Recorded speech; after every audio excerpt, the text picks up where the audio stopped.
दोस्ती एक ऐसा रिश्ता है जो विश्वास, सच्चाई और प्रेम पर आधारित होता है।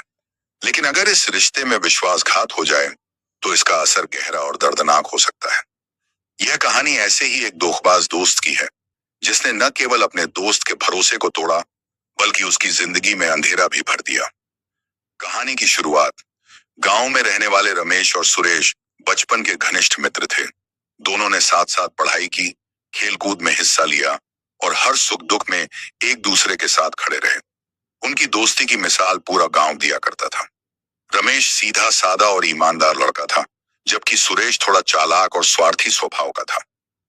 विश्वासघात की योजना, रमेश अपने पिता की दुकान पर काम करता था और दुकान से अच्छी खासी कमाई होती थी। सुरेश ने रमेश की संपत्ति और ईमानदारी को अपनी लालच का जरिया बना लिया। सुरेश ने एक दिन रमेश से कहा, क्यों ना हम एक साथ व्यापार शुरू करें? तुम मेहनत करते हो और मेरे पास योजना है। हम दोनों मिलकर अमीर बन सकते हैं। रमेश ने सुरेश पर पूरा भरोसा किया और अपनी सारी बचत सुरेश को सौंप दी।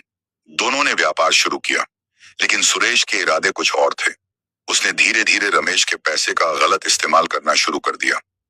सच्चाई का पता चलना, कुछ महीनों बाद रमेश ने देखा कि व्यापार में नुकसान हो रहा है और सुरेश के पास नए कपड़े और गहने हैं। उसे शक हुआ, लेकिन उसने अपने दोस्त से कुछ नहीं पूछा।